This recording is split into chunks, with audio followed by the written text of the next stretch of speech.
Ceux-là qui ont peint le Burkina Faso en rouge, vous voyez, automatiquement le lendemain, en tout cas quelques jours après, Air France a dit qu'il ne vient pas au Burkina Faso. Parce que c'est rouge, même Ouagadougou là, c'est la guerre seulement. C'est ça, non? On a dit il n'y a pas de problème. Vous êtes libre de ne pas venir au Burkina. Mais vous n'êtes pas la meilleure compagnie au monde. Si les autres compagnies continuent de venir, ça veut dire que vous êtes des menteurs. Puisque les autres compagnies continuent de venir au Burkina Faso. Bruxelles vient, Turquie vient, je sais pas, Éthiopie, toutes les autres compagnies continuent de venir. C'est pour dire que les impérialistes sont très forts. Ils inventent leur ligne de conduite. Et ils amènent certaines de leurs entreprises à suivre ça pour donner de la véracité à leurs mensonges. Puisqu'ils ont menti que le Burkina est dans zone rouge. Et ils amènent Air France à suivre le mensonge pour faire paraître au monde que c'est vraiment une zone rouge. Voilà pourquoi leur compagnie refuse de venir. Il n'y a pas de problème. Nous on dit que les autres compagnies vont travailler. Leur mensonge n'a pas pris. Quelqu'un a pris, ils reviennent pour demander à reprendre les vols. Si c'est devenu vert, il faut réécrire que c'est devenu vert et vous allez reprendre.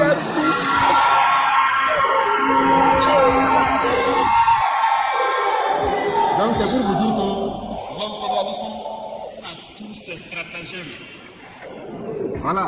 Et si vous écoutez les radios en son temps, ça piaille partout. Ouais, le pays est tellement ensanglanté que Air France a tout arrêté. Quelques semaines après, Air France sort ses chiffres. Leur chiffre d'affaires a augmenté parce qu'ils viennent plus dans l'AIS. En tout cas, c'est bien. Et puis vous venez négocier, supplier pour qu'on réunisse, il y a encore de vous. Il faut repeindre le pays en vert. Et puis on va commencer à collaborer. Quand on appelle d'Afrique, c'est tout, mais c'est pas tout. C'est tout, mais c'est pas tout. Vous avez fait Vous avez fait beau pour faire peur aux gens. À ce moment-là, je me rappelle, on dit l'ambassade des États-Unis informe ses ressortissants d'éviter les lieux publics de Ouagadougou. Nous, on est assis à Paris là-bas. Qu'est-ce que les gens vont faire encore à Ouagadougou? Qu'est-ce que les gens font ici encore? Dieu. Ja, tout est stable, tout est tranquille. Hein?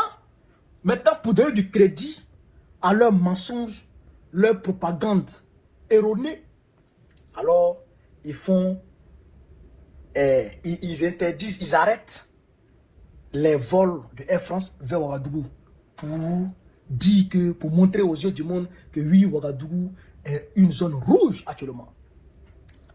Même pas un mois, 2 mois après, ils disent qu'ils veulent revenir dans l'AES parce qu'ils ont compris que leur chiffre d'affaires est en train de descendre. Ils disent que leur chiffre d'affaires a grossi, mais en réalité, même si tu vas dire ça à mon bébé qui a 6 ans aujourd'hui, tu lui dis, ah, Air France partait là-bas, dans 3 pays, Burkina, Mali, Niger. Air France a arrêté d'aller là-bas. Et Air France va ailleurs maintenant. Est-ce que le chiffre d'affaires de Air France va augmenter ou ça va diminuer? Alors, mon maman m'a dit, mais si Air France est privé de l'espace AES, c'est que son chiffre d'affaires va diminuer. Et c'est parce que leur chiffre d'affaires va diminuer qu'en réalité, ils sont venus demander pardon encore pour reprendre. Donc, les leaders de l'AES ont dit, hey, vous avez peint en rouge, allez-y repeindre en vert. Tant que ce n'est pas repeint en vert, à tes pipis, il n'y a pas moyen de reprendre ici. Quelqu'un ici, là. Donc, ils sont en train de se promener à travers le monde. Ils cherchent peinture, ils cherchent pinceau, ils cherchent je ne sais quoi d'autre, hein, colorant, pour venir repeindre en vert. En tout cas, on se regarde. Mais moi, en tout cas, j'étais à Paris, je suis arrivé en France. Donc, les gens voyagent. Les gens viennent. J'étais à Paris, je suis arrivé à Ouagadougou. Donc, les gens voyagent. Les gens viennent. Donc, on n'a pas besoin. Vous n'êtes pas indispensable. Vous n'êtes même pas nécessaire, hein, France. Vous n'êtes même pas nécessaire.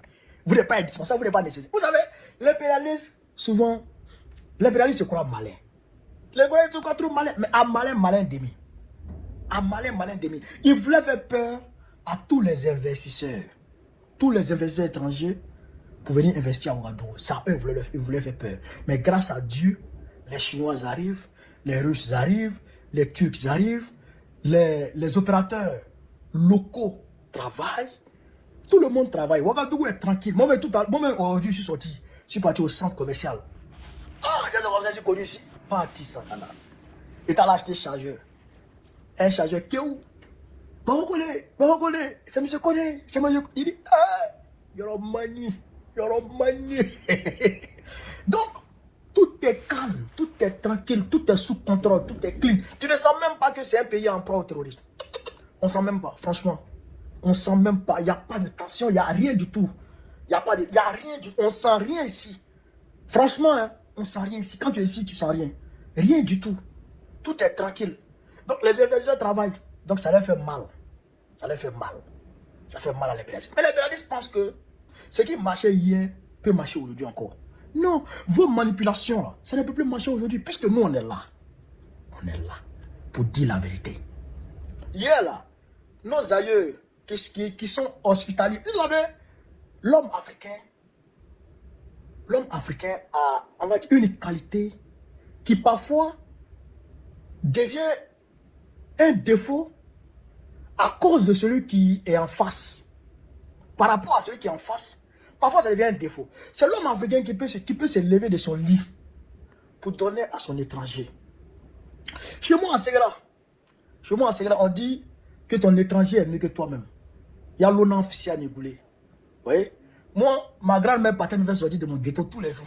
Il y avait mon petit ghetto, il y avait ma petite maison là, ma petite chambre là. Elle partait me faire sortir là-bas et puis elle faisait rentrer les étrangers. Elle me dit, va te débrouiller. Parce que chez nous, l'étranger est mieux que soi. Tant que tu manges, tant que ton étranger ne mange pas, toi tu peux pas manger. Tu vois ce que je veux dire? Donc quand ils sont arrivés, et ils ont bénéficié de cette hospitalité, ils ont pensé que nous les Africains, on est bêtes. Donc ils ont abusé de l'hospitalité de nos aïeux en faisant des esclaves, les déportant de l'autre côté, en les colonisant, tout ça. Mais aujourd'hui, nous on a délimité, on a mis des garde-fous au niveau de notre hospitalité. On n'est plus abusivement hospitalier. Hein. Si on est hospitalier envers toi, et puis tu ne restes pas à ta place d'étranger, si on te manifeste notre hospitalité, et que tu penses que tu es devenu roi, et tu veux monter sur notre tête, on te règle. Tous les Wawaro, tous les Kodjougou qui ne vont pas respecter l'homme africain seront réglés à la lettre. On va mettre les pendules à l'heure. C'est ça qui est la vérité. La nouvelle génération, c'est ça. Notre mode de fonctionnement. C'est ça. Tu es d'accord avec ça ou tu détailles. Voilà, c'est ça qui est la vérité. Donc, mon capitaine, tu as raison. Excellence, vous avez raison. Si ils ne vont pas peindre ça en veille, il n'y a personne qui rentre ici. Quand il y a cru à tête de y'a. Donc, camarades d'Afrique, voilà un peu ce que je voulais vous dire sur cette vidéo.